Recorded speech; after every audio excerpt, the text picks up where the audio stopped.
Langsung saja kita taklim karena kita mengejar deadline ya. Taklim kita hari ini tasawuf dan psikoterapi masih bab 2, tapi khusus nih ya, ruqyah syariah dan ruqyah aswajah ya. Itu dua ini ya, ruqyah itu dibagi dua besar, syariah dan aswajah. Syariah pun dibagi 4 bagian dan aswajah dibagi 4 bagian ya. Hari ini kita bahas runut-runutnya dan amalan-amalannya. Insya Allah ini masih bertahap karena ini sifat kajinya kan spesialisasi keilmuan ya, bisa diakademiskan dan standar kita untuk mendalami perkara psikoterapi secara tibun nabawi. Assalamualaikum warahmatullahi wabarakatuh. Waalaikumsalam warahmatullahi wabarakatuh. Alhamdulillahirabbil alamin, hamdan habibi, hamdal mustaghfirin, hamdan yuqabi majidah. Asyhadu an la ilaha illallah wa asyhadu anna Muhammadan abduhu wa rasuluh. Allahumma sholli wa sallim wa barik ala sayyidina Muhammadin wa ala alihi wa baitihi dzurriyyatihi ajmain. Sebelum kita bertaklim, mari kita sama-sama syahadat, sholawat, istighfar kepada Allah. Seperti biasa diikuti sama-sama hadirin. Dan hari ini langsung talqin ruqyah ya. Kita matangkan talqin kita karena kita berusaha untuk menjadi penterapis ya, dengan tentunya dengan ini, dengan kemampuan masing-masing. Mudah-mudahan Allah meridhoi. Sama-sama diikuti. Asyhadu alla ilaha illallah wa asyhadu anna Muhammadur Rasulullah. Asyhadu an la ilaha illallah wa asyhadu anna Muhammadar Rasulullah. Allahumma sholli ala sayyidina Muhammadin nabi ummi wa ala alihi wa sahbihi wa sallim. Allahumma sholli ala sayyidina Muhammadin nabi ummi wa ala alihi wa sahbihi wa sallim. Astaghfirullahal ghafurur rahim.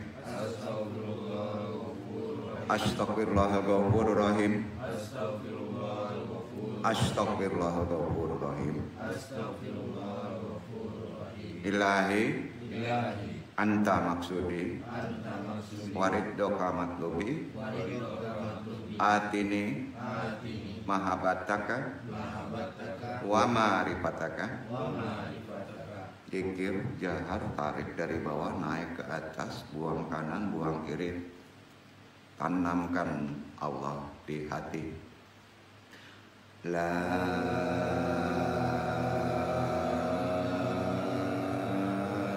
ilaha illallah.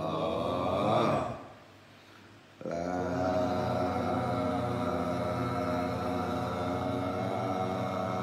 ilaha illallah.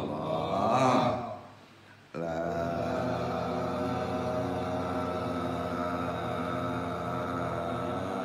ilaha illallah. La ilaha illallah Muhammadur Rasulullah.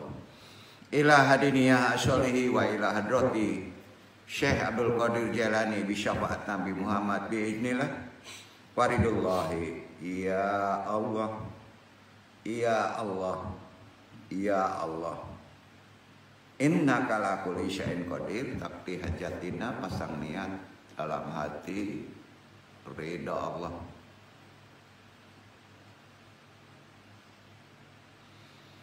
Wa khususon abaruhiyah Nur Muhammadin, khususon ila ruhi Nabi Muhammad, Nabi Yunaka muslimin mu'minin muhsinin, wabil khusus hadiri al-madi kalifatil rodin, wabil khusus arwahi juriyatihi, wa khususon arwahi muslimin mu'minin wa muhsinin.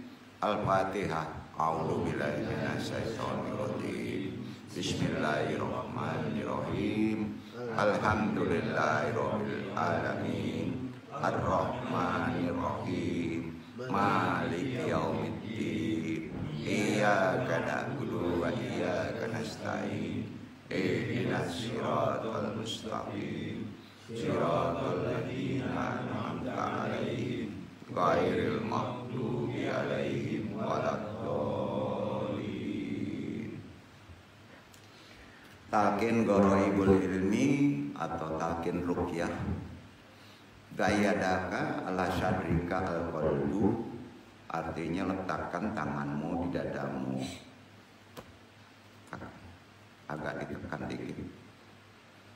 Diikuti ikhwan kata-kata ini. Idan malatu hibuhu li nafsika. La tafa'aluhu Dida ibanikal muslimin Wa mada tuhibu li nafsika Aib alu hadama ibaniku Aib alu hadama ibanikumul muslimin.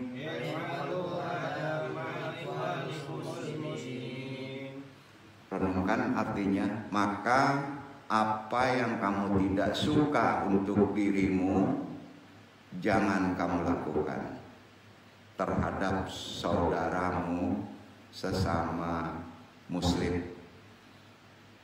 dan yang kamu suka untuk dirimu lakukanlah sedemikian terhadap saudaramu sesama muslim. Taruh tangan di paha, berdoa kita. Subhanaka ilmalana ilama alam tanah inaka antal alimul hakim. Angkat tangan ke atas dada. Rabbi syahri sadri wa yassirli amri wa hlul 'uqdatam min lisani yafqahu qawli. Ya Allah, ya Rabb, lapangkanlah untukku dadaku, mudahkanlah untukku urusanku, uraikanlah simpul mengikat lisanku, baik pentalim maupun yang ditalimi, agar mereka memahami talim ini, perkataan ini, dan bisa diamalkan. Yang paling penting ya Allah, mudah-mudahan Allah meridhoinya. Amin, amin ya rabbal alamin. Puji syukur kehadirat Allah Subhanahu wa taala dengan kodrat iradatnya, apalagi rahmatnya, kita masih beri waktu hari ini diperjalankan kemari untuk bisa bertolebul ilmi di tempat ini. Hadirin jamaah ikhwan akhwat ya rahimakumullah, baik yang mengaji secara langsung talaki ataupun ikhwan akhwat yang mengaji secara tidak langsung, semuanya tentunya dirahmati Allah. Di pertemuan ini Al-Fakir yang bodoh ini akan coba membahas kembali tentang tasawuf dan psikoterapi bab 2 dalam hal ruqyah syariah dan aswajah ya. Amma ba'du. Rasulullah sallallahu alaihi wasallam memastikan dalam sejumlah hadisnya bahwa segala penyakit pasti ada penawarnya ya. Jangan obatnya, penawarnya. Penawar dan obat ada perbedaan. Ya. Salah satunya dalam hadis sebagai berikut, riwayat Muslim Sahih. Bismillahirrahmanirrahim. Li kulli da'in dawaun fa ida usiba dawaun da'i barabi ihdinillahi. Semua penyakit ada obatnya apabila sesuai antara obat dan penyakitnya.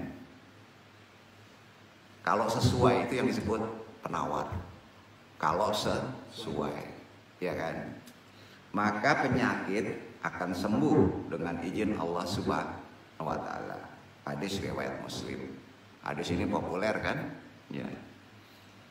Jadi yang namanya pengruqyah atau ahli ruqyah itu syaratnya harus bersanad. Catat itu. Kalau tidak bersanad nggak bisa. Harus apa? Antum bersyukur karena antum bersanad pengruqyah itu. Berarti pas antum sudah menyampaikan talqin, antum sudah mengikuti sanad yang ada di sini. Karena kalau hanya mengandalkan sertifikat bohong. Ya, sertifikat bohong. Sanad itu sama dengan ijazah. Ya.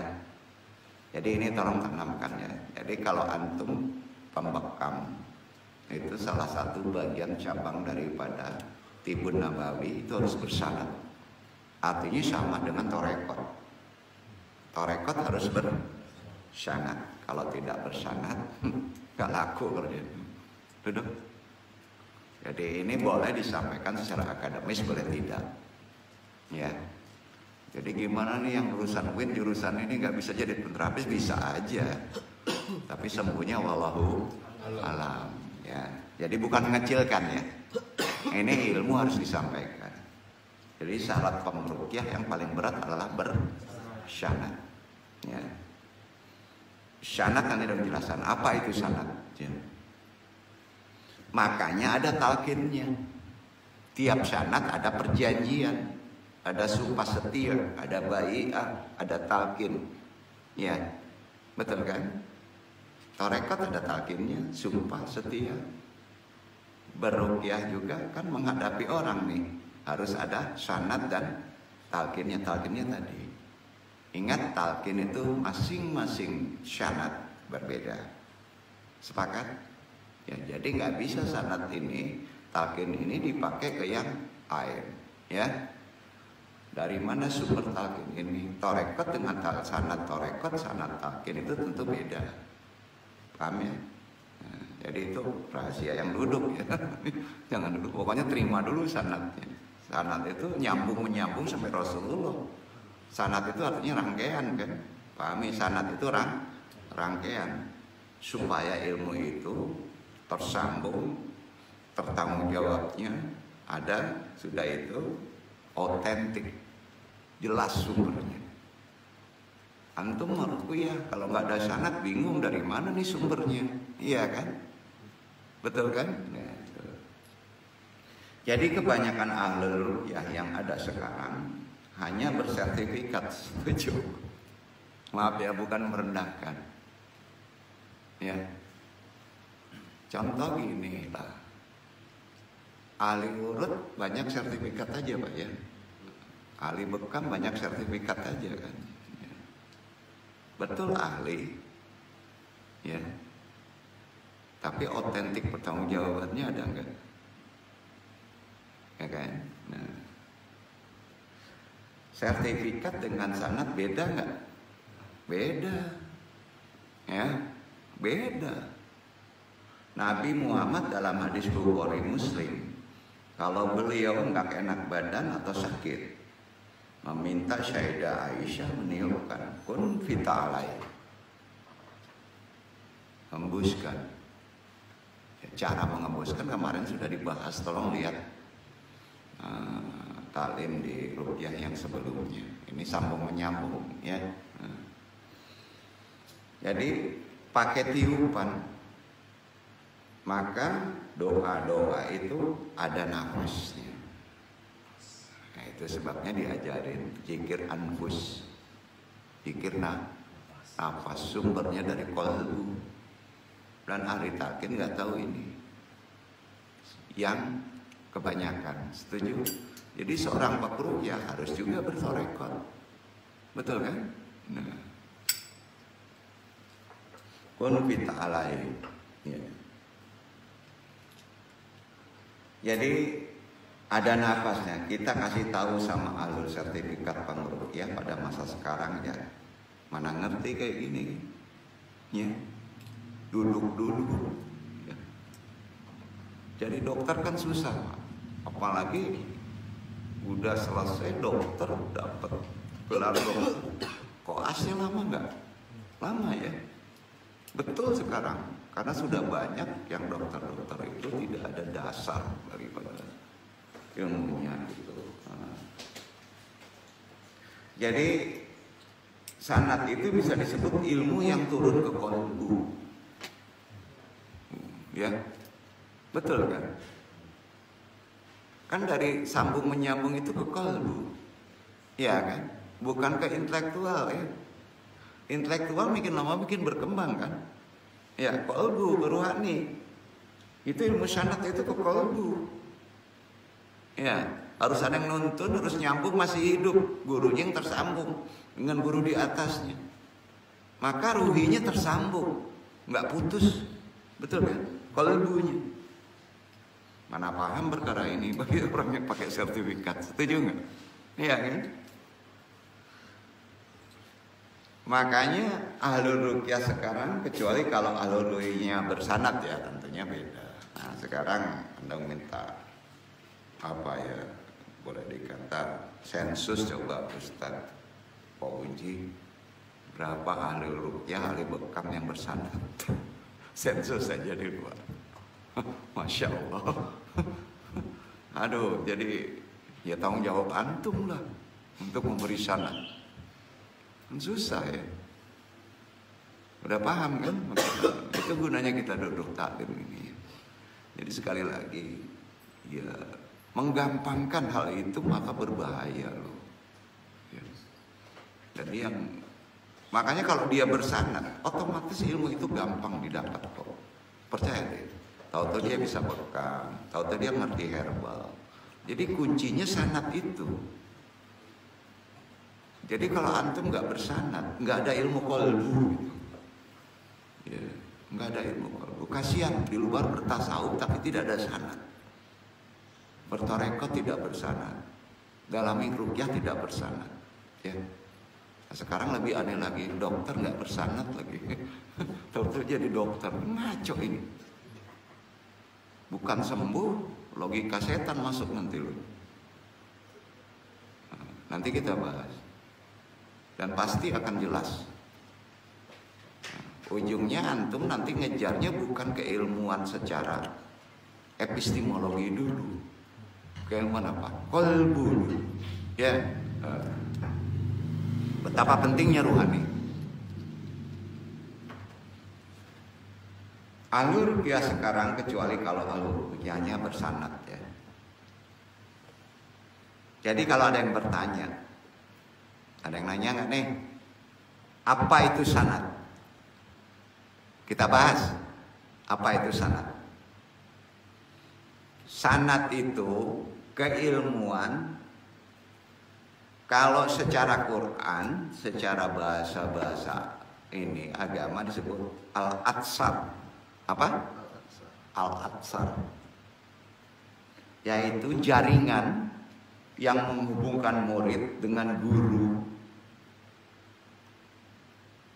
sampai kepada Rasulullah SAW. Itu yang namanya sanad. Jaringan itu beda-beda ya. Kalau Naksabandi mungkin melalui jalur yang berbeda. Kalau Sataria jalurnya ke India dulu baru ke Mekah, ya kan? Ada yang melalui jalur kanan, jalur kiri, jadi beda. Jadi rantai keilmuannya itu dari guru menghubungkan ke guru lagi, menghubungkan ke guru lagi sampai kepada Rasulullah SAW. Umpama begini, seperti fa'al ingin mengetahui sanad daripada juriyatnya, kejar dulu di atasnya, tanya kakek kita kan.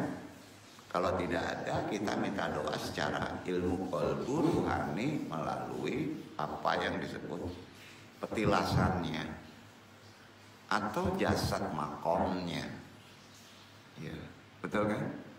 Nah, dari sana pasti ada informasi kan? Apa kira-kira informasinya? Ayo. Pertanyaannya gini, umpamanya Ivan Geri atau Ivan Fauzi ingin tahu yang ke-17 dari runut asap. Ini Anda ngajarin ya. pengen tahu kakek saya yang nomor 17 di atasnya, apakah dia ulama atau tidak. Tentu antum ngirim Fatihah kepada jasad bapak kita kalau sudah meninggal. Kalau ada tanya kan, paling pun kalau ada tanya baru juga paling bapet satu di atasnya kan. Udah kedua jarang kan. Nah kalau itu udah nggak ada gimana? Ayo kira-kira nanya. Pasti ke kuburan kan, ke petilasannya, ke makamnya. Kenapa ke sana? Logika nih, kita bicara logika. Ini ilmu. Kenapa kira-kira? Yang duduk kan praktekin kayak gitu.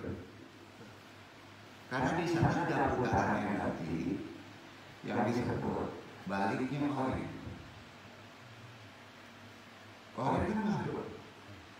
Nah kalau kita nggak pandai bersilaturahim dengan koin, dia tidak akan memberi petunjuk.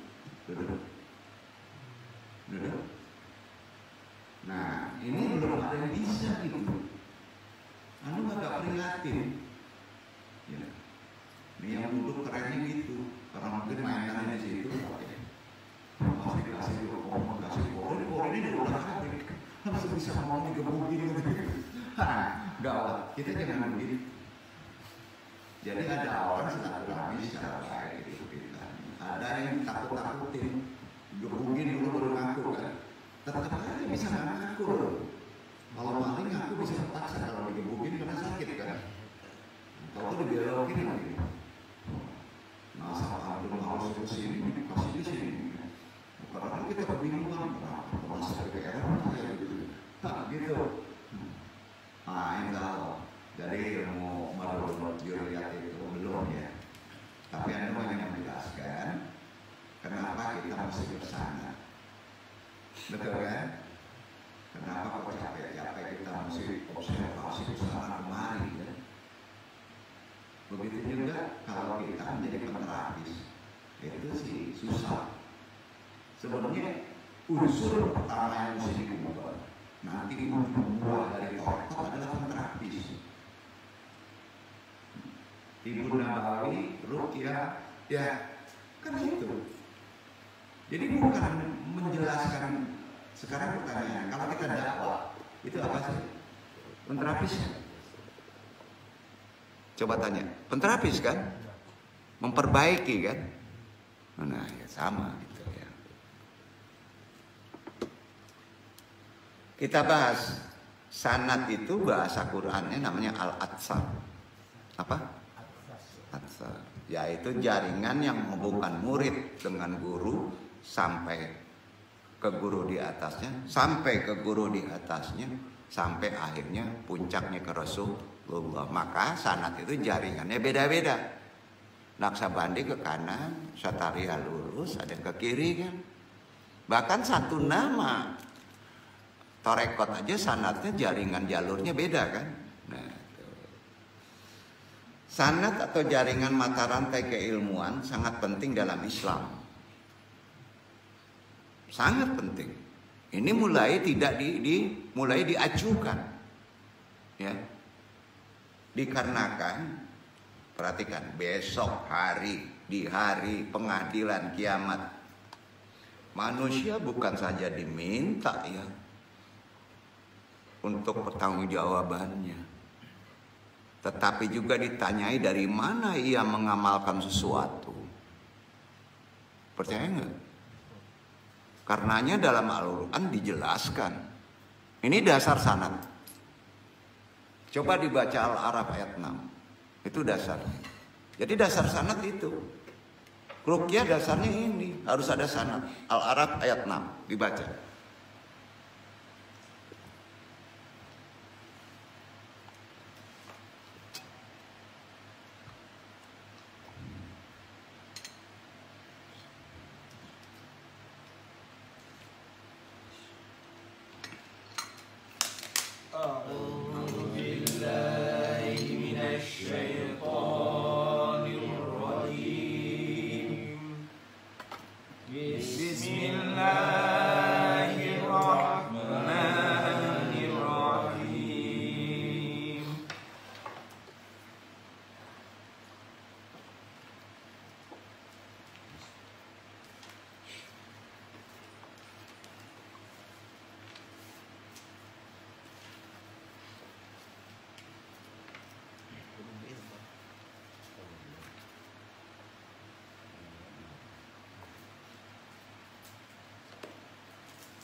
akan menanyai umat-umat yang telah diutus rasul-rasul kepada mereka, dan sesungguhnya kami akan menanyai pula rasul-rasul kami. Ayo, betul kan? Nanti ditanya, ilmu antum yang diamalkan sumbernya dari mana? Maka dipanggil kalau antum menyebut dari si A, dipanggil sama Allah hari pengadilan. Nanti ini dipanggil lagi sampai ke Rasulullah memberi referensi ketemu jawaban Quran. Nah itu kalau dijelaskan seperti itu. Rekod itu keilmuan seperti itu bahwa itu sesama. Duduknya. Hati-hati mendapatkan ilmu pun sesama. Sampai ya udah ya mau ini. Sepakat Pak. Sepakat ya. Itu Quran kan. Nggak bisa menolak Quran. Sekarang istighfar kita sangat diabaikan. Masya Allah, sangat diabaikan. Ingat orang yang dipaksa untuk bersenang itu diuji terus hidupnya. Berdoa aja kalau orang kena ujian terima dulu dengan ikhlas. Karena ada kalanya guru itu mencoba membuka salah. Bermasalah orang beruji. Kayaknya lama enggak, bisa 3-4 tahun, bisa 5 tahun, bisa 7 tahun. Agak lama ya. Yang duduk bawa belur ini. Gimana? Jadi antum siap-siap uji. Ini bersihin dulu kalau siap-siap. Enggak segampang itu. Nabi aja bawa belur. Nabi bawa belur.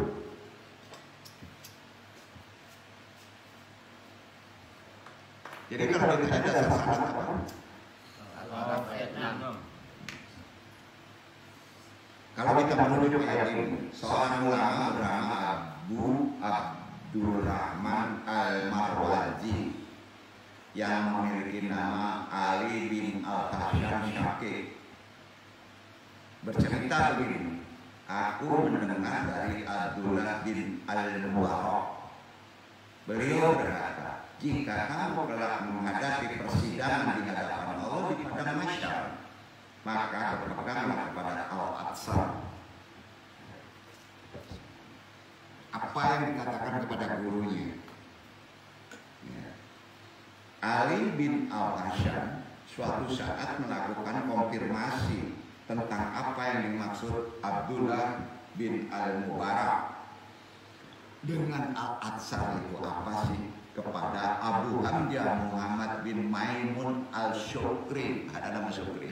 Nah, jangan-jangan sanadnya ke sana. Lama-lama keren nih. Nah. Ya. Apa kamu dapat menjelaskan tentang Al-Aqsa? Dijawab oleh Al-Syukri ini. Pastinya aku akan mengamalkan apa yang kamu katakan. Kalau pandai Al-Syukri menjelaskan, maka Abu Hasan akan mengamalkan. Akhirnya dijawab, Al-Aqsa adalah di hari kiamat kelak kamu akan ditanya dari siapa kamu mengamalkan ilmu itu. Misal ini jawabannya, saya mengamalkan dari Abu Hamzah, maka saat itu juga Abu Hamzah dihadirkan di hadapan Allah bersama kamu. Betul dari kamu? Itu maksud ayat di atas. Ya. Nah, tidak selesai di situ saja ya Iwan. Kata Abu Hamzah, aku juga ditanyai hal serupa, lalu aku jawab dari Al-Amash, maka dihadirkan pula Al-Amash di atasnya. Itu antum repot nanti. Nanti antum nanggung jawabnya ke antum, dari antum dapatnya. Paksa antum madok dulu. Itu materi dia jangan. Paham enggak? Ya antum ngamak sih gratis pula. Pakaian apa bikin? Ya. Jadi saya mengamalkan berdasarkan didikan Ibrahim. Lalu Ibrahim dihadirkan, ditanya tentang asal-usul ilmunya lagi. Ia menjawab dari Al-Qamah. Beliau pun menjawab dari gurunya Ibnu Mas'ud. Beliau pun Ibnu Mas'ud sama tahu sahabat Nabi menjawab dari Rasulullah. Akhirnya Nabi Muhammad menjawab dari Jibril yang diperintahkan langsung dari saya. Walaupun Allah tahu tetap dirunut itu. Allah kan nggak tahu, makanya nggak bisa berbohong. Kira-kira gimana? Tambah susah nggak di ruqyah? Ya memang kayak gitu tadinya. Ilmu itu kalau ingin otentik harus ada sanadnya.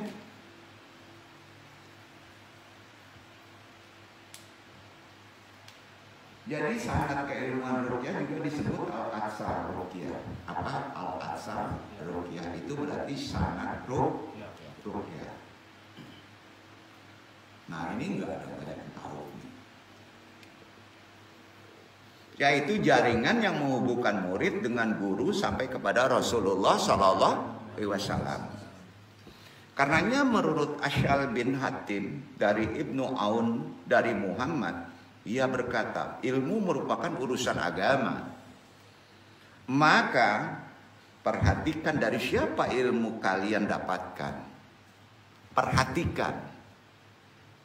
Nah, karenanya kalau antum jadi pengruqyah nggak punya sanad, hanya mengandalkan sertifikat, ya gitulah resikonya. Duduk nggak? Ditanyakan kita takutkan gini, dari mana sanad ilmu antum? Nanti nyebutnya kan dari bin Google. Bin Google nanya dari mana? Dari Ustadz YouTube. Gitu. Akan kacau ini kalau ngomongnya kayak gitu. Betul kan? Setuju nggak tuh? Kira-kira gitu deh. Perlu nggak talim kemari? Makanya jijik banget kalau andung memperbandingkan dengan Google dan YouTube. Itu mujmal. Itu mujmal. Semua masuk nano-nano kan? Ya. Itu sertifikat. Resikonya gagal tinggi, bro. Kalau sudah bermain begitu, yang masuk apa, Pak? Logika setan. Dalam ruqyah itu banyak. Artinya harus ada ijazah dari gurunya kan? Ya. Makanya kalau sertifikat nggak sama dengan ijazah. Ijazah harus duduk belajar. Harus jelas gurunya, lembaganya. Makanya mengeluarkan ijazah ada lembaganya. Setuju kan? Sama. Baru otentik pengruqyah itu. Begitu ikhwan. Jadi mudah ya kalau kita pahami secara iktibar begini kan. Karena ilmu ruqyah itu memang harus masuk ke dalam ilmu hadis. Catat itu.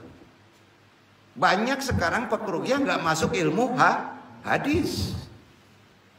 Itu yang disebut ilmu musyalsyalat. Ilmu musyalsyalat.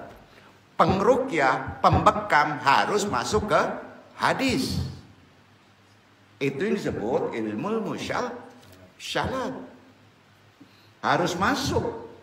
Kenapa? Karena ruqyah bagian dari hadis Nabi. Betul kan? Ya. Paham kan sama sini? Nah. Jadi jangan sembarangan di ruqyah. Kalau nggak jelas sanadnya. Kira-kira gitu. Ya. Jangan sembarangan Pak dibekam. Kalau nggak jelas sanadnya, itu yang diambil esensi loh. Maka di sini ditutup dulu. Paham? Karena dalami dulu sanadnya. Karena bekam itu ada khusus jalur sanad tersendiri. Nah, repot nggak tuh? Itu spesialisasi. Yang duduk takut minta pertanggungjawabannya putus. Walaupun dia ahli. Paham? Apalagi ruqyah. Bisa-bisa antum malah kerasukan logika setan nantinya. Betul? Cara amalannya dalam ruqyah itu kan ada dalam ahlul hadis. Iya kan? Nah, ruqyah kan ada di hadis. Maka disebut ilmu musyalsyalat. Ya. Kalau yang namanya sertifikat ruqyah itu nggak laku, dibeli banyak tuh. Laku. Nggak laku dia.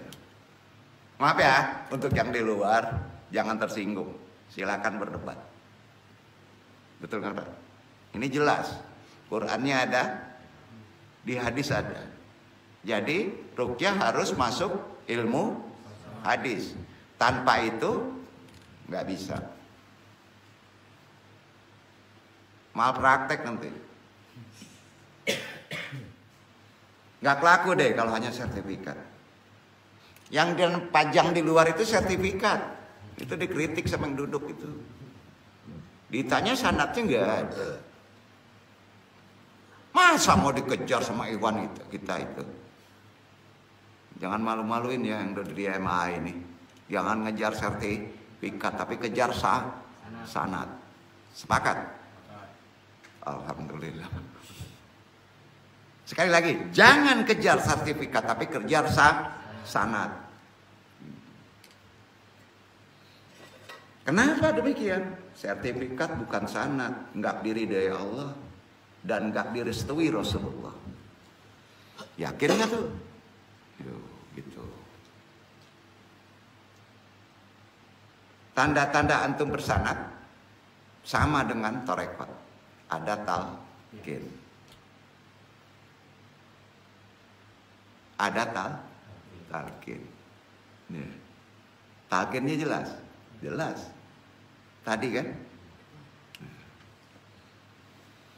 Itulah ijazah. Perlu antum ngeluarin ijazah kertas. Kita nggak perlu bukti sama orang, nggak perlu. Tapi orang meyakini, kalau udah ada sanad yakin orang itu. Sama kan seperti bertorekot harus ada talqin dari guru mursyidnya gitu juga pengruqyah. Jadi teknik-teknik ada di kolbu. Karenanya pengruqyah itu ada pada ahlul hadis. Ahlul hadis itu untuk mempertahankan kemurnian ilmunya ada metode yang disebut ijazah. Ya, nah, istilah ijazah itu muncul setelah ahlul hadis. Istilah ijazah itu, karenanya di masa Rasulullah nggak ada istilah ijazah. Ya, makanya ijazah bisa disebut bid'ah hasanah. Sepakat. Nah, itu disiplin ilmunya. Nah, makanya jangan kelojotan kita. Kalau ijazah itu bid'ah, jangan kelojotan, betul, tapi bid'ah sana karena turunnya setelah ada ahlul hadis. Ketangkep nggak nih untuk Iwan yang umumnya? Ketangkep ya maksudnya ya. Nah. Hidayah itu milik Allah kan, makanya dalam kajian ilmu ruqyah ini kita hanya mencari ridha Allah kan. Nah, bahasa itu terputus, tapi renungkan aja. Hidayah itu milik Allah. Kalau hidayah milik Allah, jalannya harus melalui kolbu, bukan melalui kepala. Prinsipnya ridho Allah. Jadi pengruqyah prinsipnya ridho Allah karena jalannya dari kolbu. Duduk. Makanya doa tadi warid doa matlubi, niatnya mengruqyah antum warid doa matlubi, bekam niatnya warid doa matlubi. Setuju? Karena kita tidak jalan sertifikat kan. Kalau sertifikat apa ya niatnya? Sertifikat apa niatnya? 2.000, 4.000, 10.000, 30.000, jangan bohong. Karena sertifikat juga andalannya dari transaksional. Aduh nggak enak nih, Ikhwan Akademi seneng nyebut gini nih. Antum transaksional dapat ilmu, iya kan? Nggak salah, betul. Kalau transaksional dapat ilmu jangan mau rugi ya. Karena antum udah keluar uang kan? Betul nggak Pak? Itu boleh hukum itu. Tapi kalau larinya ke kolbu, jangan coba-coba. Maka dua-duanya ambil. Di samping medis, di samping alul kolbu, keren antum. Nah, antum tanya, Ada nggak ulama yang jabarkan seperti ini? Bukan sombong-sombongan nih. Pendek, jelas. Ya. Jadi antum kemarin udah yakin bahwa antum kena sanad dari talqin kan? Duduk tanggung jawab. Tanggung jawab sampai mati, nanti dipanggil nih. Nggak apa-apa kita mati sama-sama yuk. Itu makanya biarkan aja kalau misalnya antum diuji, itu tanda sayang loh Allah. Tanda antum didekati oleh sanad-sanad di atasnya. Behiti coba mendekat, maka antum disapu terus, diuji terus. Ada yang cepat, memang ada yang lama, ada yang sebentar. Waktu itu nggak ukuran. Makanya jangan dikeluh, jangan didaratkan, jangan diduniakan itu. Capek, mantal nanti. Biasa aja.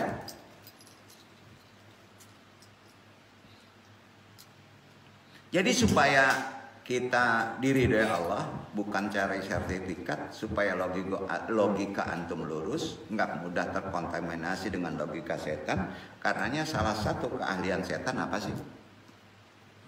Masuk. Kalau kalbu tidak ada, hanya mengandalkan ini, setan kan bekerja di sini.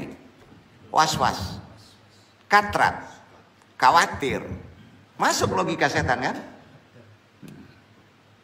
Itu keahliannya. Dia nggak bisa masuk ke sini. Ya, ingat setan ini intern antum. Bukan di luar ya, itu jin namanya. Beda lagi, ketangkap nih. Yang berat itu yang manusia. Yang berat yang ada di tubuh kita itu setan bahasanya ya. Logika kan larinya nanti. Ya. Pertanyaannya, apakah di antum ada logika setan? Ada. Kita ada licik. Ada jolim. Ada kan?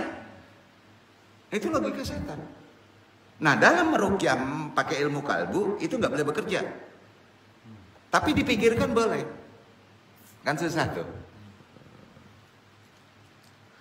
Nah, logika setan yang paling berbahaya, ini yang ada di diri antum, sering bermain cari teman dengan jin. Tuh, kalau kita nggak ngerti ilmunya, kalau nggak bisa ngeback, dia main dengan jin. Maka jimat. Tahu jimat? Ngarahnya ke sana, klinik, ruqyahnya jadi nggak bener. Banyak yang kayak gitu. Ilmu kebatinan nanti. Ilmu kebatinan itu ada yang negatif, ada yang positif. Kalau sudah join dengan makhluk di luar, namanya klinik, murni. Jadi ruqyahnya apa? Asyirku. Salah satu bagian itu di ruqyah. Dan sekarang udah mulai keren. Gampang aja lihat penampilannya deh. Asyirku itu. Walaupun dia nggak mau disebut ruqyah asyirku, wah saya juga ruqyah syariah katanya kan. Karena dia sebetulnya bekerja sama paten-paten ilmunya bro. Bener paten-paten. Jadi keahlian hati-hati logika kita itu ialah mengubah sudut pandang, bahasanya gitu. Sudut pandang kita dirubah. Ini penting, tolong diperhatikan. Mengubah hakikat sesuatu lewat bolak-balik. Kadangkala sadar, kadangkala berubah. Itu mainannya. Maka perlu sanad. Sampai cuman menggabungkan ke sanad itu berat. Memasukkan ke sanad itu berat. Cari kecocokan. Membehitkan manusia itu berat. Nah itu antum nggak bisa itu. Bukan amalan pribadi, amalan dengan mursyid. Itu ada di torekot. Bahasa syariat disebut ilham. Membuka ketertutupan hijab menjadi kasyaf, gitu bahasanya. Nah ya. Membolak-balik kalimat baik yang terucap maupun yang hanya terpikirkan manusia, sehingga sesuatu yang tidak baik sekilas nampak indah. Itu permainannya. Ya. Misalnya sesuatu yang dalam ajaran agama Islam disebut kebaikan dan berpahala. Lewat logika setan bisa berubah menjadi kesalahan yang merugikan diri antum. Setuju? Nah, dan hebatnya setan-setan itu yang ada di diri antum saling bekerja sama. Kadangkala dengan pihak luar dan syahwat. Itu kerjanya. Berbagi ide dan cara untuk meruntuhkan argumen seorang mukmin. Dia sering kerja sama. Memainkan yang di luar korin lagi. Korin ibu, korin bapak, korin ini yang dimainkan tuh.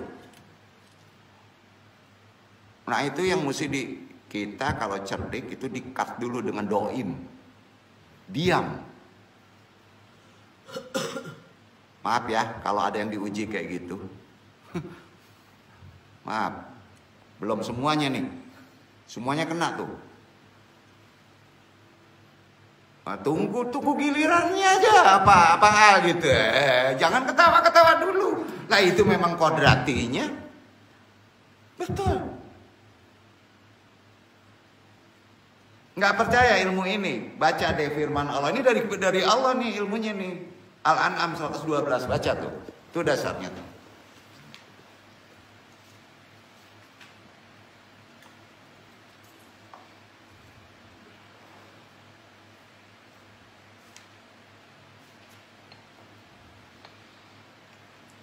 وَكَذَلِكَ جَعَلْنَا لِكُلِّ نَبِيٍّ عَدُوًّا شَيَاطِينَ الْإِنسِ وَالْجِنِّ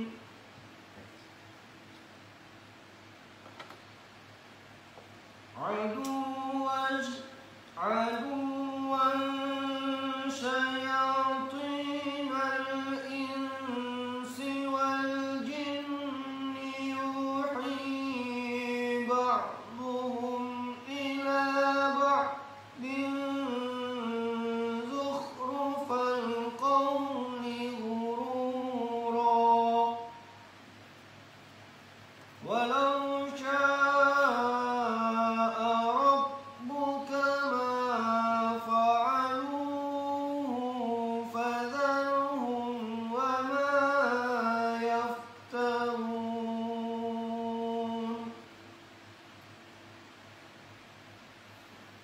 Dan demikianlah kami jadikan bagi tiap-tiap nabi itu musuh, yaitu syaitan-syaitan dari jenis manusia dan dari jenis jin. Sebahagian mereka membisikkan kepada sebahagian yang lain perkataan-perkataan yang indah-indah untuk menipu manusia. Jikalau Tuhanmu menghendaki, niscaya mereka tidak akan mengerjakannya. Maka tinggalkanlah mereka dan apa yang mereka ada-adakan. Gini bahasa mereka gini. Yakin gak ini dari Allah bahwa semua kena? Nabi kena? Kena. Demikianlah sebagaimana kami menjadikan bagimu musuh. Semuanya akan ada musuh. Ya, maaf ya, bisa dari bapak anak jadi musuh. Anak kayak ibu bisa musuh. Nabi juga begitu. Ya. Kami telah menjadikan pula bagi setiap nabi musuh yang terdiri atas setan-setan berupa manusia dan jin. Hati-hati jangan sampai jadi jin. Ini kalau udah jadi jin, repot hidup nih. Karena aku juga ngerasa loh. Kalau masih ada setan dengan setan, masih ini korin dengan korin, Pak ya. Bisikin korin ini, bisikin korin itu. Sebagaimana sebagian mereka membisikkan kepada sebagian lain perkataan yang indah. Perkataannya enak, indah, tapi kurang. Betul nggak kuncinya mesti doim? Diam. Kalau nggak ngikutin gimana? Ayo, yang duduk repot nggak Pak? Nah, kebetulannya kita ada bimbing. Ikuti. Seandainya Romo menghendaki, niscaya mereka tidak akan melakukannya. Berarti kita harus melakukan tawakal kepada Allah kan? Ya, jangan bermain logika lagi, karena logika Anda terkontaminasi. Maka tinggalkan mereka bersama apa yang mereka ada-adakan. Itu bohong. Maka tinggalkan dulu. Jadi sebetulnya dari Quran ini kita sudah dapat solusi untuk gimana? Dia tinggalkan.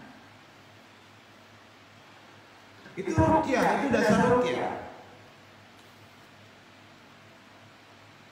Nah gini, di sini yang sudah teruji untuk jemaah Andong itu ada 7 dengan kapasitas yang berbeda. Jadi bukan antum aja yang teruji. Yang belum juga ini. Mumpung masih ada pembimbing, ikuti. Contoh ini, misalnya ada anak merawat orang tua mereka yang sudah tua, umpama orang tuanya sakit-sakitan, bolak-balik pulang pergi rumah sakit untuk berobat, sampai menghabiskan uang banyak, puluhan hingga jutaan, bahkan bisa menjual sebagian waris sampai taksana yang dimiliki dari pengobatan orang tua. Dalam sudut pandang agama, perbuatan anak tersebut kebaikan, berpahala, nilai pahalanya besar dan bisa menjadi penyebab masuk surga. Tetapi dalam sudut pandang logika setan, hati-hati orang itu. Hati-hati, mungkin kalau berbuat kebaikan pada orang tua tersebut bisa dikatakan memboloskan karena menghabiskan uang. Toh pada akhirnya orang tua meninggal juga, gila itu. Itu yang sepele. Pintar kita orang itu. Logika setan yang main itu, Pak. Hati-hati. Dan ini jelas-jelas saja menunjukkan. Tolong beresin pola pikir kita. Itu yang bukan cerdas itu. Itu dimainkan oleh logika tadi. Berarti antum kerasukan itu. Mau menjidal di mana kalau di dalam Quran menunjukkan begitu? Ayo. Lebih aneh lagi, pas dinasihati mending uangnya dipakai untuk keperluan lainnya. Kan betul, Pak. Paham ya, Pak? Kayaknya cerdas kan? Toh dia mati juga katanya. Jadi sudut pandang seperti itu nampak Quran itu benar kan? Benar kan? Tapi dalam sudut pandang Allah, kalau itu salah besar. Salah besar. Nah banyak yang kasihan ya, goblok ini ikutin. Maaf nih. Jangan ikutin. Antum merasa nggak sering digituin oleh logika diri kita sendiri.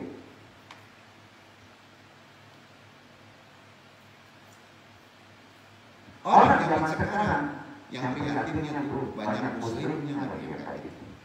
Orang Islam yang banyak. Anda sebut saja logika sederhana itu kurang ajar, nggak terhadap itu. Apalagi kalau itu sudah mempengaruhi bekerjasama yang lain. Ya Allah, mudah-mudahan logika ini tidak bermain lagi. Misalnya sedekah pada orang miskin dalam sudut pandang agama, kebaikan luar biasa bernilai pahala dan menjanjikan surga. Namun dengan logika akal sehat yang sudah tertanam di pikiran manusia yang merasa dia pintar, cerdas, pandangan manusia yang baik bisa berubah. Kalau tidak mengerti agama, kalau tidak dibawa dalam pola pikir hati, kolbu, di otaknya muncul pikiran, kok enak dia ya. Saya capek kerja keras. Itu saya sendiri, begitu saya kaya dapat uang, kok dibagi ke orang lain. Padahal dia sama sekali tidak ada peran bantu kerja saya. Ada yang kayak gitu? Ada nggak? Banyak. Walaupun nggak mau diomongin. Itu jelas di logika setan itu. Itu Quran loh. Quran loh. Ini perlu rukyah ini. Cuma anda nggak merukyah. Karena kalau dari rukyah bohong itu. Nggak bisa kerja dia. Kuper tahu nggak? Karena kalau nanya ini kuper. Karena begini, kalau dihantam kepala, ya gimana ya? Langsung apa? Kalau kepala, kemuliaan manusia kan di kepala nih, pikiran. Pas kena, tetap kayak bukan. Dan itu harus pernah lakukan, nggak mau. Maka lebih baik kita tarbiyah, biar lambat. Karena kan kalau ini nggak bekerja, semua rusak. Belum. Hati-hati kalaupun anda pakai itu hanya 1/100 volumenya, nggak banyak. Tak hilang dulu sebentar. Nanti ditimbulkan lagi logika setannya. Berat nggak ada pembuatnya. Makanya dia ngaji rukyah ya. Dokter aja ya. Pusing. Anda bikin aja itu. Dan sekarang pertanyaannya, apakah yang harus disampaikan ini masuk akal? Benar, ada sanadnya atau enggak? Ada Qurannya atau enggak? Apakah melenceng dari logika kita? Apakah ini kronik? Ada komentar ya, kalau udah sampai begini masih menganggap ini aneh kan? Ini pentingnya rukyah. Tapi ingat rukyah paling akhir. Maka kalau dia tentang atau gurunya berdoa aja, jangan sampai menggunakan yang terakhir. Karena kalau diserangnya di barisan kepala, dia drop dulu lama. Mengembalikan kepada manusia itu lama. Kira-kira paham ya?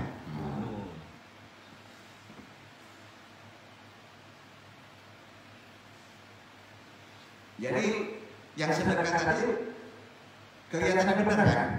Logikanya kan? Tetapi salah dalam pandangan agama kan? Dalam kasus perjalanan umroh, perhatikan. Kenapa yang belum menolak? Perhatikan supaya tahu ya. Nah, bernilai ibadah umroh kan? Pahala besar kan? Lewat sudut pandang setan bisa dirubah 180 derajat tanpa kita menyadari kan? Ngapain jauh-jauh habis duit hanya untuk melihat batu kotak, pakai ribet, berdesak-desakan pula yang untuk kerja Saudi. Logika itu cerdas nggak? Saya pikir cerdas bro. Itu perlu dilogika. Nah, yang menolak itu ada kata gitu. Kalau dia salah, aturan sunahnya salah, saat dia jelas yang betul. Walaupun betul. Jadi logika yang kelihatan cerdas seperti tersebut di zaman sekarang terus akan naik bermunculan dari mulut-mulut mereka yang merasa dirinya pintar. Kira-kira apa?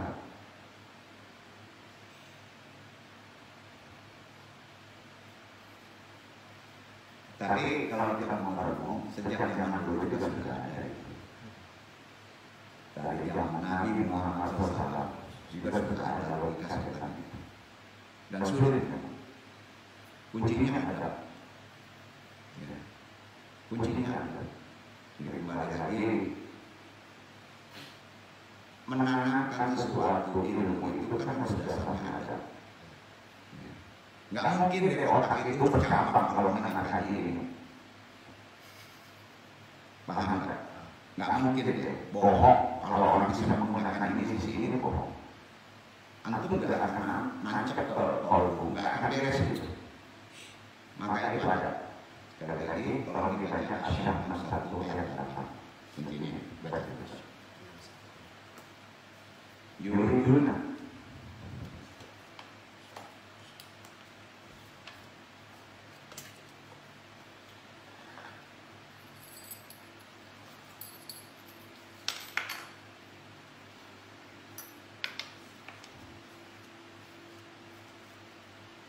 yuriduna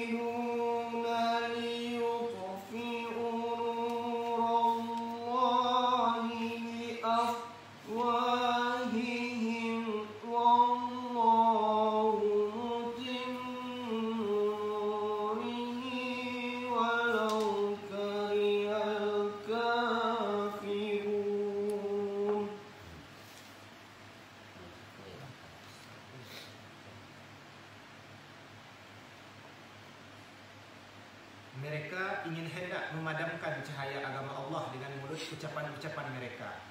Dan Allah tetap menyempurnakan cahayanya meskipun orang kafir membenci.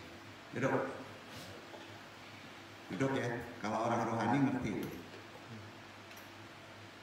Mereka hendak memadamkan cahaya agama Allah dengan mulut, tindakan, ucapan, kepintaran, alat sains sekalipun.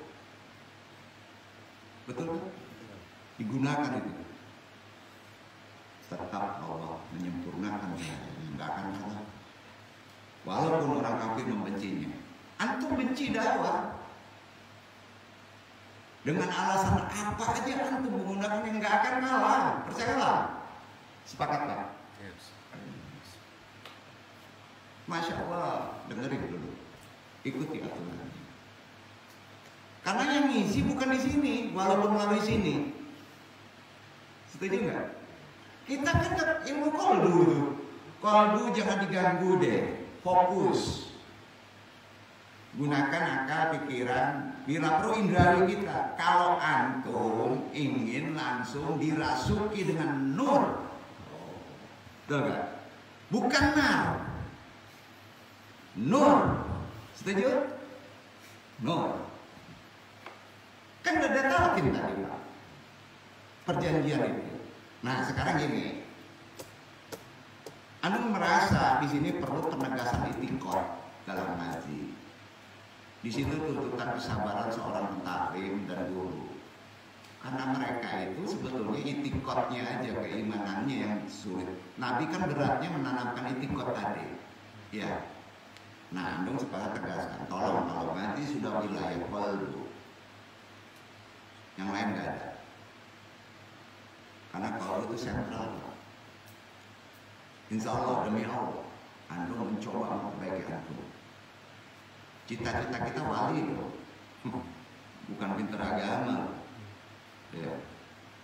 Jadi kadang-kala Allah itu unik ya, memperjalankan orang itu tahu-tahu yang lain yang datang. Ya.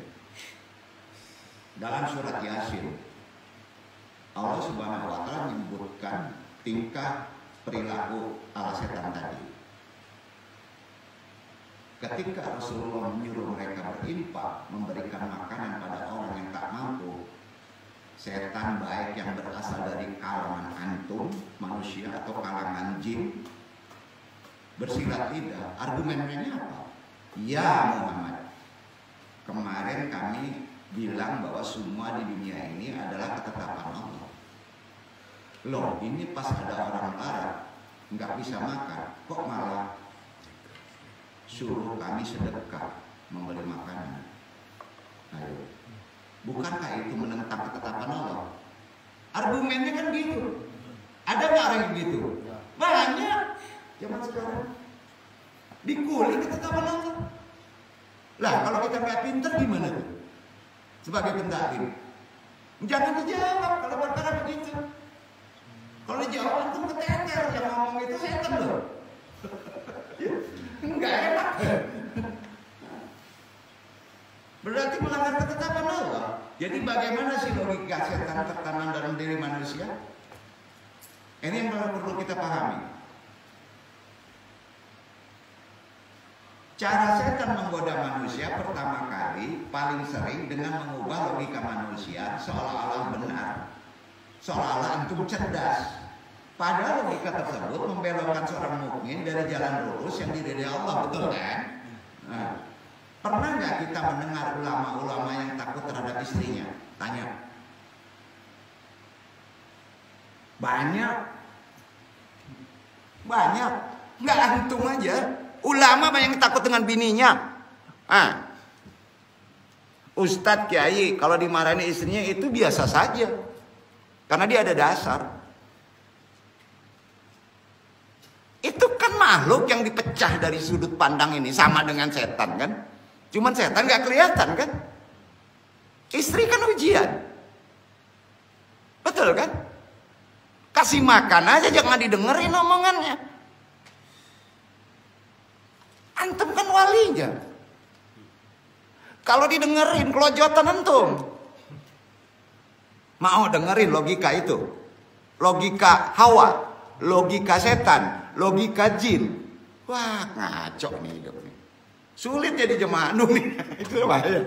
Anu tegas-tegas aja ya. Ilmunya kan diemin aja.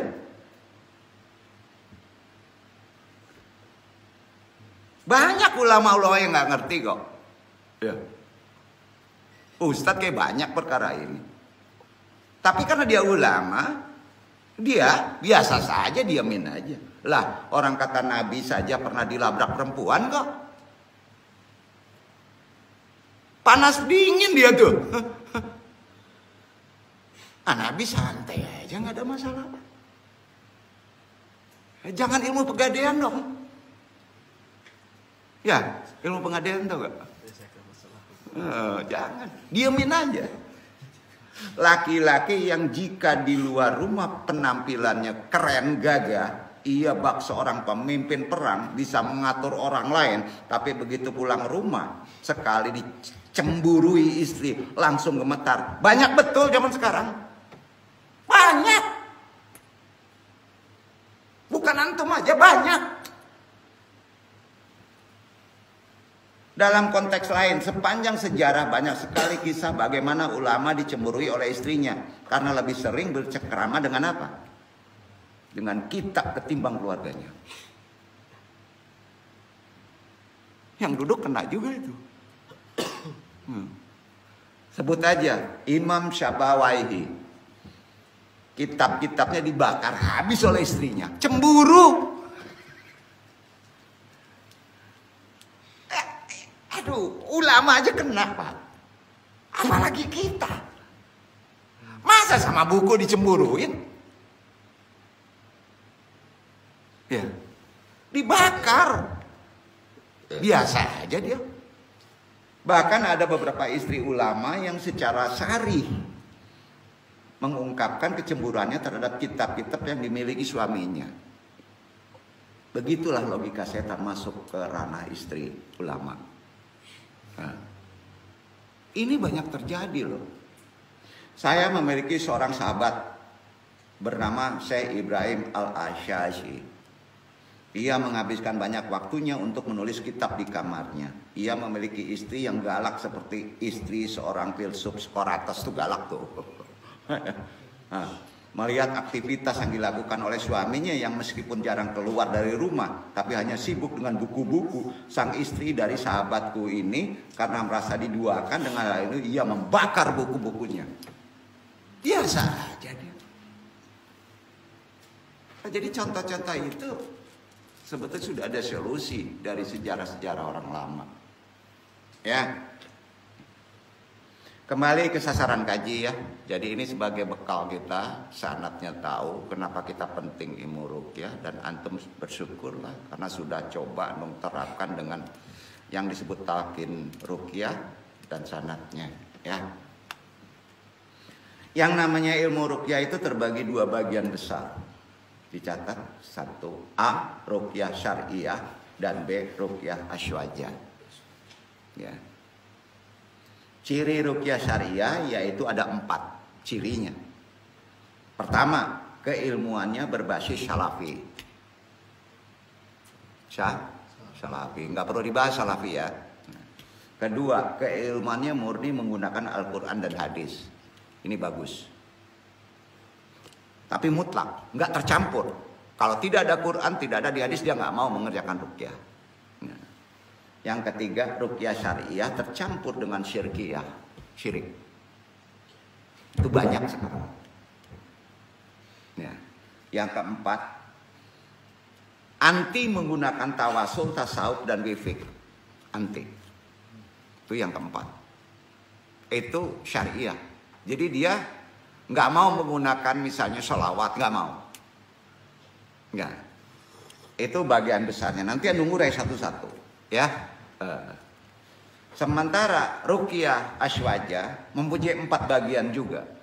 Pertama, keilmuan berbasis 4 mazhab. Jadi menggunakan dasar 4 mazhab. Itu asywaja.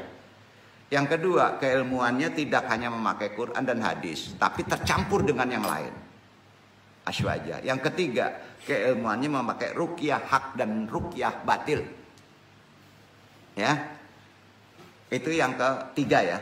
Yang keempat, keilmuannya memakai tawasul, tasyawuf, wifik, dan anehnya juga menggunakan jimat. Itu yang keempat. Udah? Duduk. Jadi ruqyah itu secara garis besar ada dua. Masing-masing terbagi 4. Jadi masing-masing ruqyah tidak sama antara ruqyah syariah dan ruqyah aswajah. Sedangkan hukum dalam ruqyah, hukumnya nih ya. 1. Di antara berhukum jahit mustahab, yaitu memakai lafaz Quran, Asmaul Husna, zikir yang matsur. Ini semua langsung dari Allah Subhanahu wa taala. Hukum ruqyah begitu. Yang kedua, berhukum jahit gairu mustahab. Yang pertama, berhukum ruqyah itu adalah jahit mustahab. Yang kedua, hukum ruqyah itu jahit gairu mustahab. Gairu mustahab ini memakai zikir yang tidak matsur. Kalau yang pertama memakai zikir yang matsur, namun tidak menyalahi yang matsur. Duduk gak nih?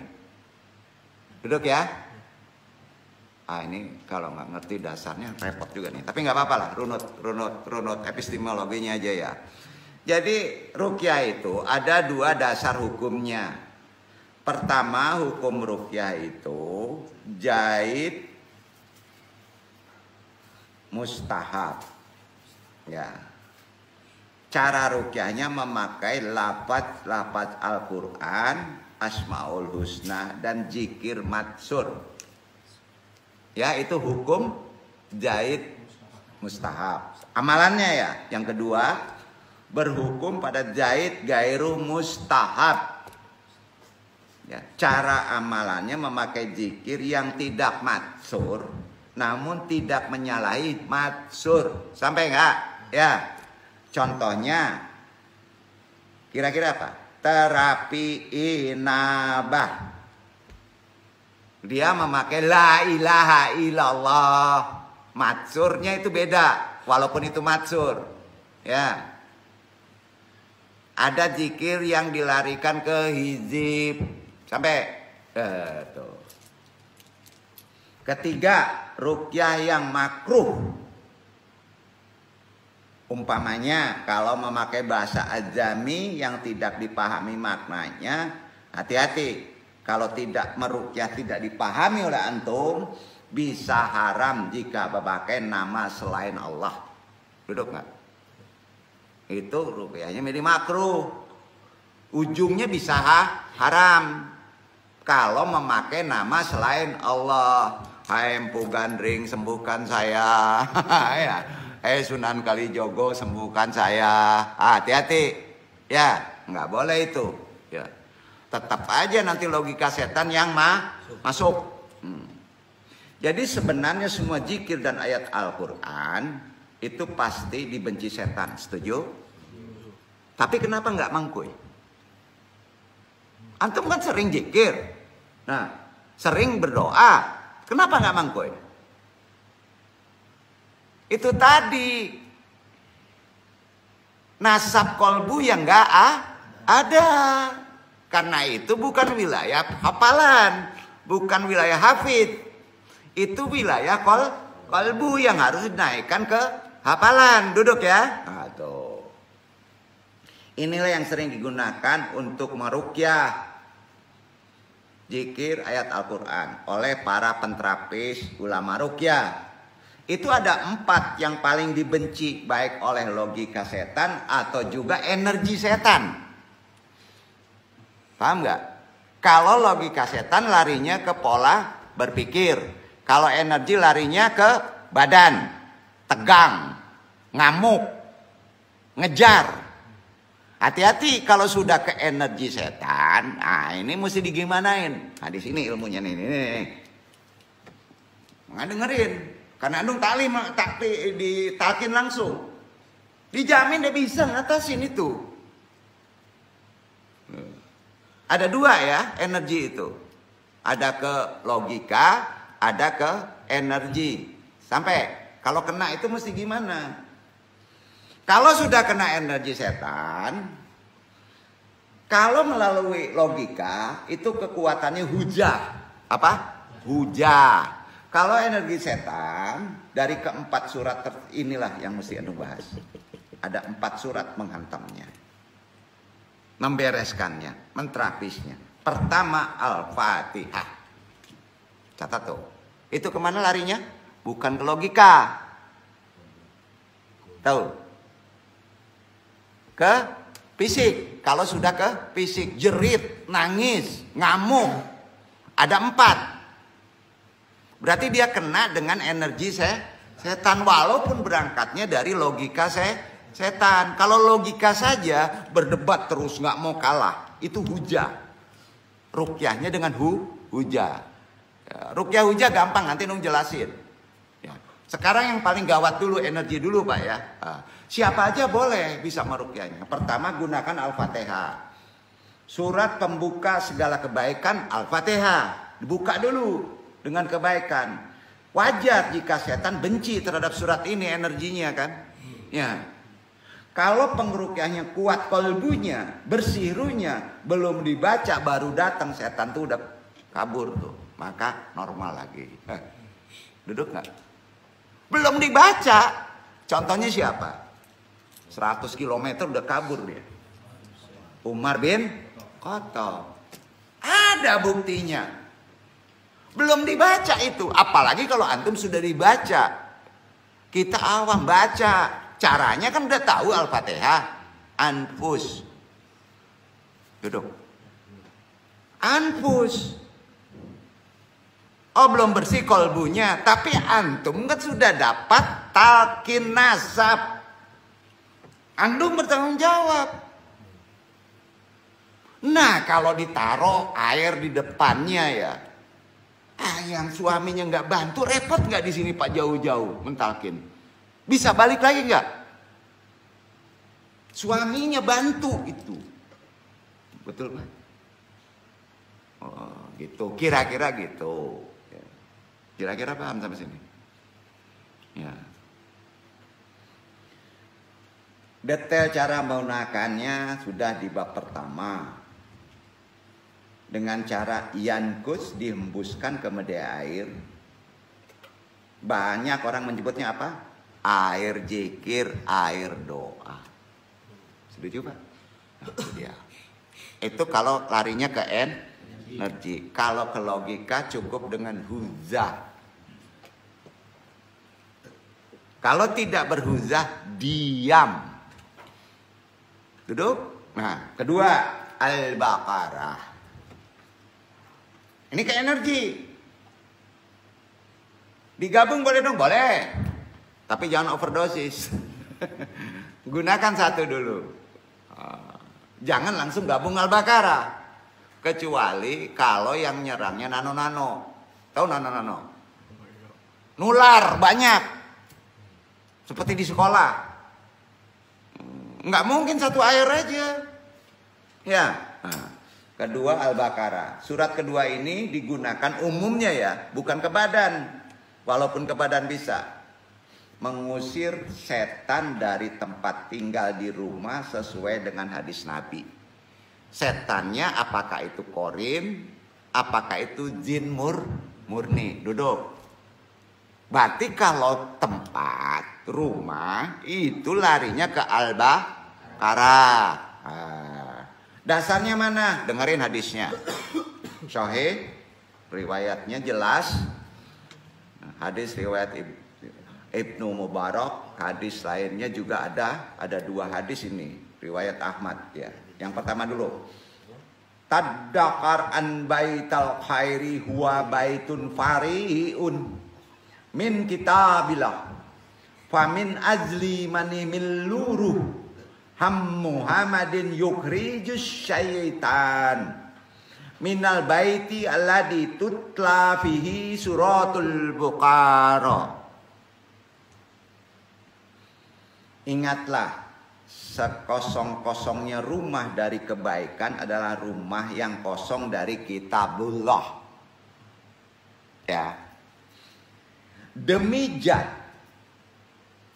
Faminazli, yang menggenggam jiwa Muhammad, miluruh ham Muhammad, sesungguhnya yukriju syaitan akan keluar dari rumah, minal baiti alladhi,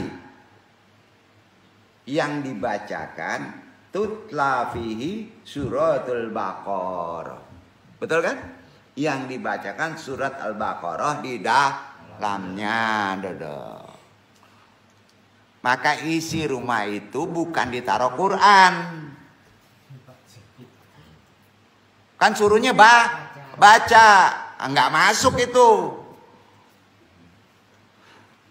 Aduh, semua udah diatur hidup itu. Hadis riwayat Mubarak. Hadis lainnya ya, perhatikan. Ainil laqad alkitaban qabla khalqi samawat wal ardi bi alfi amin. Wa min dalika kitabi anjalallah ayataini wastaqdamahu fi inna hay hafil baqarati. Fala yani dalika anil ayataini taqra'ani fi fil baiti syalasha layalan syuma yaktaribu syaitonu minal baiti. Sesungguhnya Allah telah menulis kitab 1000 tahun sebelum menciptakan langit dan bumi. Dari kitab tersebut Allah menurunkan 2 ayat dan dipakai untuk mengakhiri surat Al-Baqarah. Dipakai untuk mengakhiri surat Al-Baqarah. Maka tidaklah 2 ayat itu dibaca di suatu rumah selama 3 malam. Kemudian setan tidak akan mendekati rumah tersebut. Jadi gimana? Surat nomor berapa? 3 hari nggak akan nongol. 3 hari ulang lagi. Gitu. Hadis riwayat Ahmad. Ini jelas. 2 surat terakhir. Makanya ruqyah itu ke tempat, ke badan, termasuk ilmu di dalam hadis. Setuju? Setuju nggak nih? Ketiga, al-ikhlas. Ini kalau udah ke energi. Nah, jadi gabungannya kalau hujan, nanti Anung kasih tahu ya, hujan kemana larinya ya. Jadi harus beres sekarang. Udah kembangin, panjangin di epistemologi Win serah ya. Al-Ikhlas kul huwallahu ahad, surat Al-Ikhlas. Innahu yusawi sulusul Qur'ana. Paham? Berapa kali? Kalau bacanya? 3. Kalau ruang energi 3 kali Al-Ikhlas. Sesungguhnya ia sama dengan sepertiga Al-Quran. Hadis riwayat Muslim.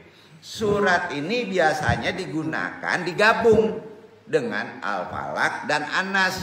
Tapi Qurannya 3 kali. Itu yang sering salah. Duduk nggak? Bukan hanya untuk ya, surat ini juga untuk melindungi dan juga zikir harian karena keutamaannya sangat besar. Jadi hari-hari pakai itu aja. Rumah antum akan bersih dari hal-hal yang negatif. 4. Muwadzidatin. Apa itu? 2 surat saja. Al-Muwadzidatin itu surat pelindung diri. Jadi kalau pelindung gimana? Pergi rumah lindungi itu.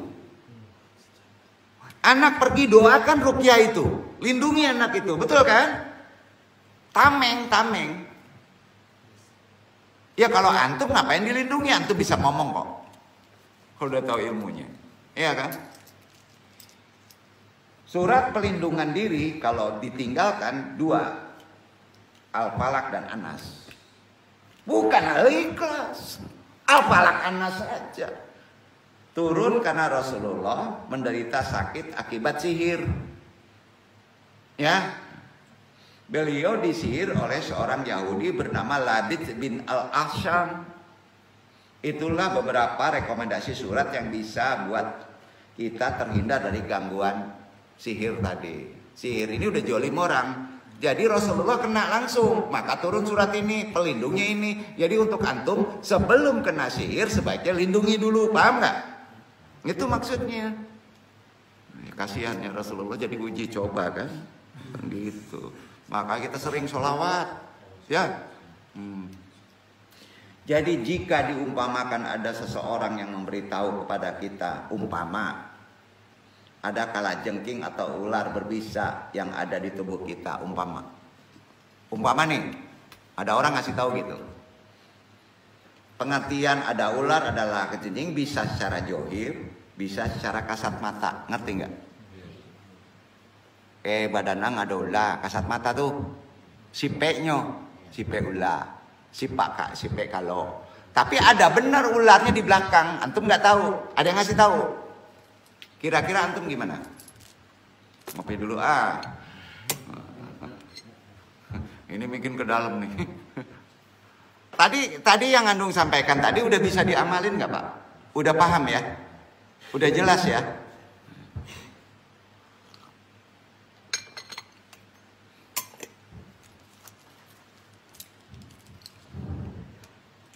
Lalu orang yang memberitahu itu bisa segera menyingkirkannya. Saya bisa menyingkirkannya. Apa yang harus kita katakan kepada orang yang memberitahu itu? Jawab. Ini penting.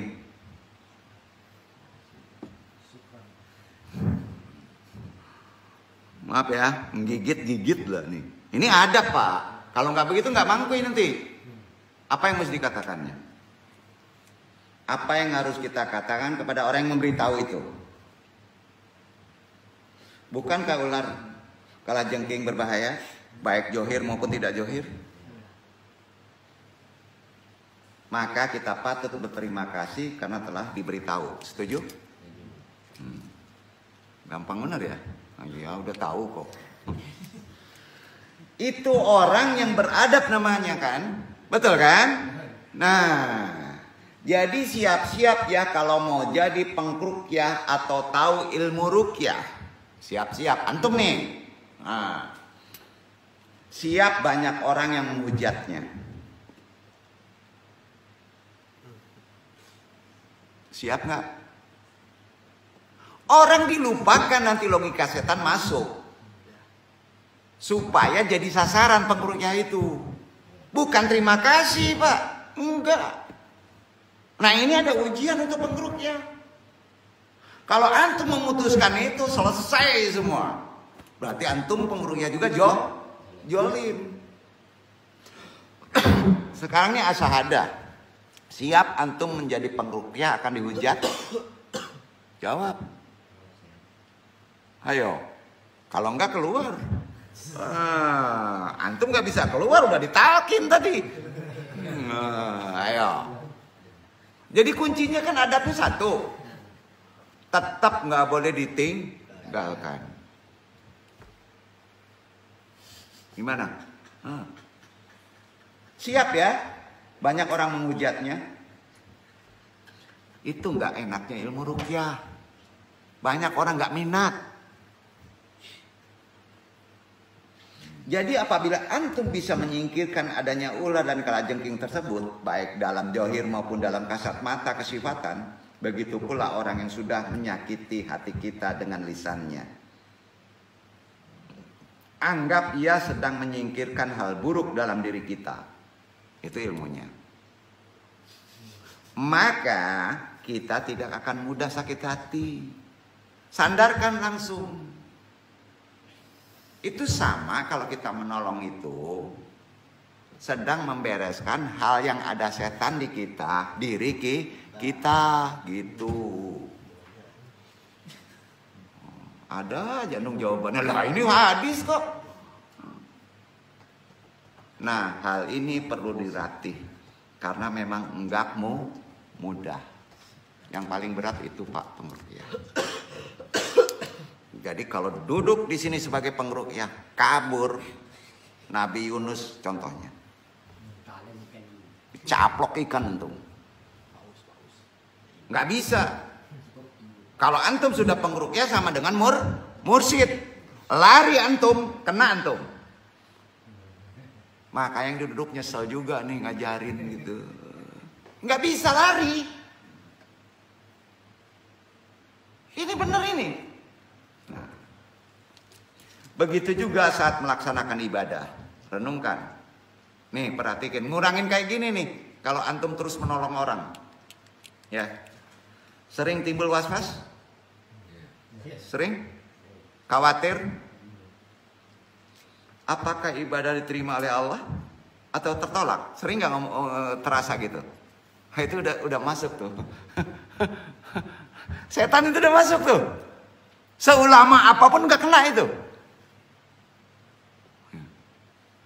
Perasaan was-was itu adalah setan, catat. Was-was itu adalah setan. Sering was-was? Kalau nggak ada yang was-was, nggak normal nih. Was-was ada nggak? Halo? Ada? Sering was-was? Iqbal sering was-was? Berarti ada setan. Ada kan? Ini normal Pak. Ada. Siapa saja ulama sekalipun punya perasaan was-was, takut, cemas, khawatir. Jadi itu bukti adanya korin. Sampai. Nah, mengenai ibadah yang dilaksanakan, korin masuk gak? Masuk. Masuk dia.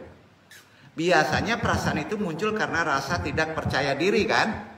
Kalau secara ilmu yang lain kan? Ya. Atau karena hati dipenuhi keraguan, syak kan? Bahwa seseorang bisa juga was-was setelah beribadah atau beramal. Setelah beribadah timbul was-was. Sebelum ibadah timbul was-was. Betul kan? Nah, disitulah logika setan bekerja. Jadi bahasanya apa? Biarkan dia bekerja, cuekkan, diamkan. Setuju Pak? Kalau dia bekerja di diri antum, diamkan. Biarkan dia bosen sendiri. Menghukum setan gitu. Aduh kok susah banget sih ilmunya ini Pak. Baca berdebat lagi keringet antum. Udah diemin aja. Itu hadis. Ibadah aja begitu. Orang ibadah ulama juga kena, tapi yang ngerti diemin gitu. Disitulah logika setan bekerja, hati-hati. Karena was-was jika sedang ibadah atau timbul pikiran amalannya bisa tidak terima kalau diikutin. Pas melakukan ritual, beramal akan menjadi sulit khusyuk, setuju? Kurang sempurna, setuju? Dan sebagainya. Untuk bisa melawan perasaan was-was tadi, pertama, tahu ilmunya. Jangan meruqyah dulu yang lain. Kalau ini belum. Kalau was-was antum tinggi, ruqyah diri antum sendiri melalui diri antum. Makanya disebut ruqyah diri. Lu ngajarin ruqyah diri. Nah, ini tadi udah coba ngeruqyah yang lain loh. Diri antum belum diruqyah, gimana ini? Betul kan Pak? Ruqyah dulu diri antum. Pertama, ruqyah diri antum dulu. Disinilah secara syariat ruqyah adalah disamakan dengan syariat doa. Duduk. Jadi kalau ruqyah ke diri namanya doa. Oh, sampai. Nah, sekarang dong robah. Doa yang sudah ditalkin ruqyah adalah doa antum tiap hari adalah ruqyah diri. Duduk. Duduk. Lupa Ustaz Boji. Kalau sekarang nanti berdoa itu adalah ruqyah diri antum sendiri. Ya. Itu diri antum sendiri yang diberesin. Ya. Syariat ruqyah adalah doa, kan pendek. Ruqyah juga doa. Tapi yang mana perbedaannya? Nah, kan ada perbedaan.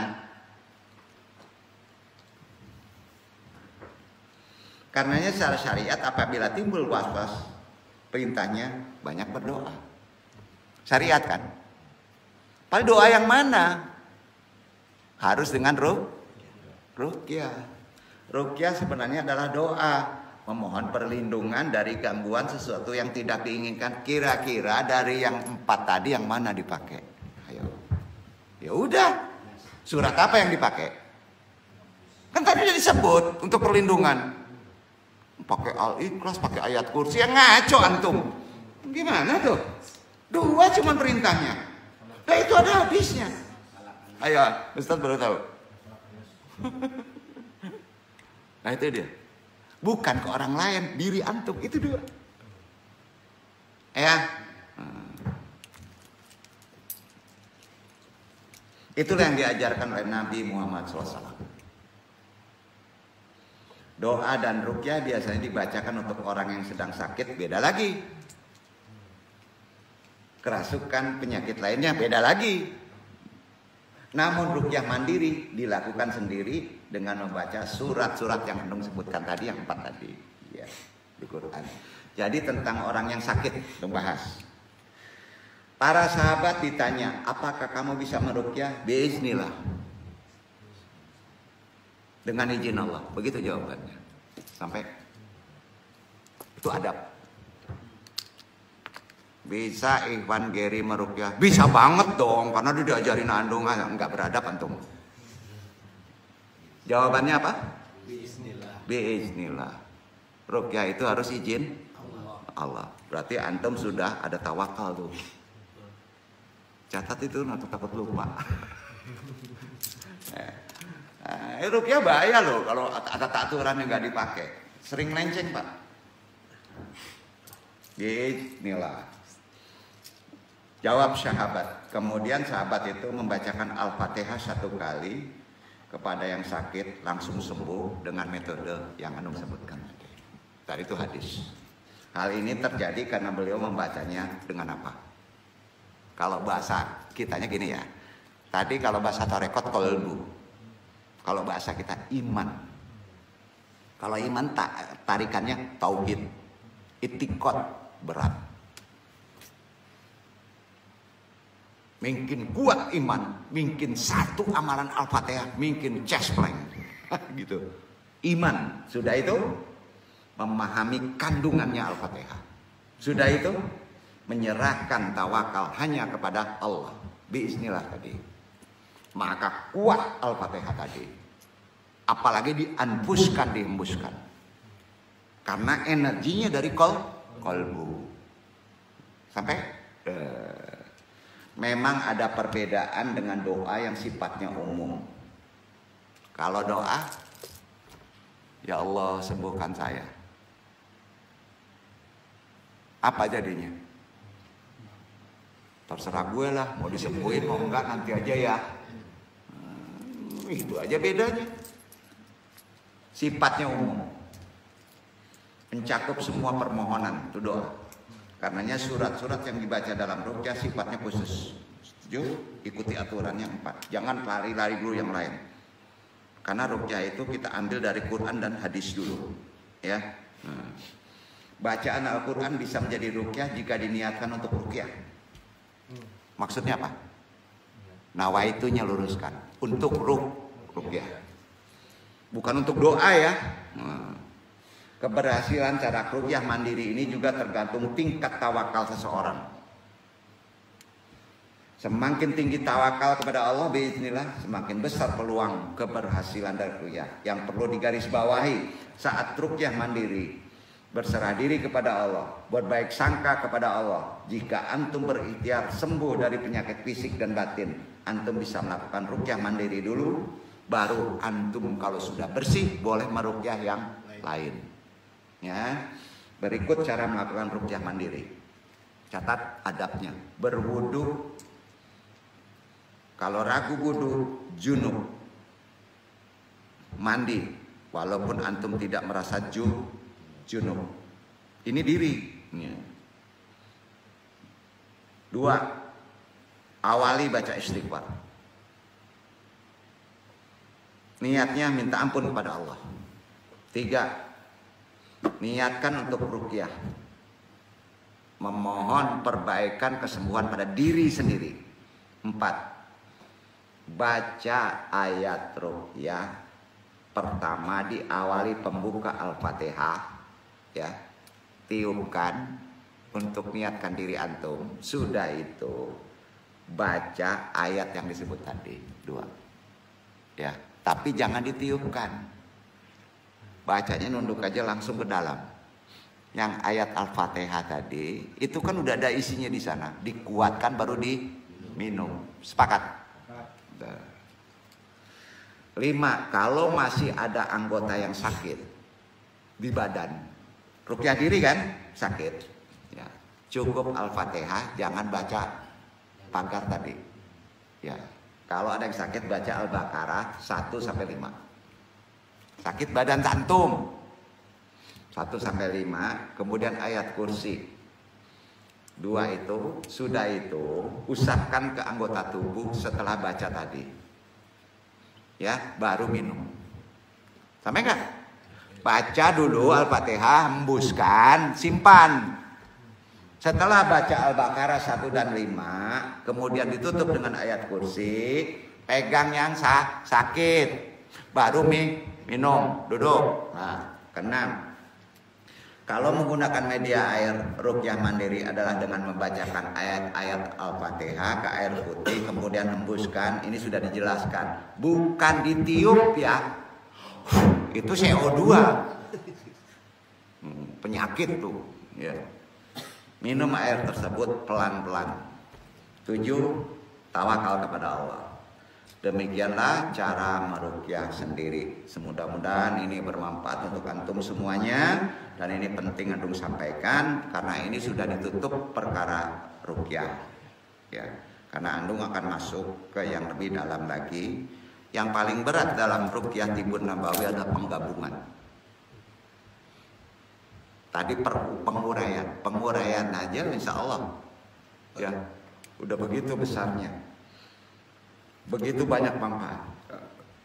Mudah-mudahan dijaga oleh Allah dari lekat-lekat setan yang menggoda mengganggu kehidupan kita. Singkatnya, kalau ingin dibentengi oleh Allah langsung dari benteng-benteng setan, di antara cara-caranya maka rajinlah. Pertama diasah dengan zikir, antara lain zikir dari ayat-ayat Al-Quran yang dibaca memohon perlindungan langsung. Jadi membaca ayat Al-Quran juga zikir, ya. Sebab sangat mustahil sepanjang hidup kita bisa terus menghindar dari godaan setan. Sangat mustahil. Karena di badan kita juga perlu setan, gak enak namanya ya. Iya. Namun kita bisa membentengi diri, membuat setan lemah, ya. Bukan tidak ada, lemah. Korin itu dilemahkan, Pak, kalau aksesnya untuk ibadah.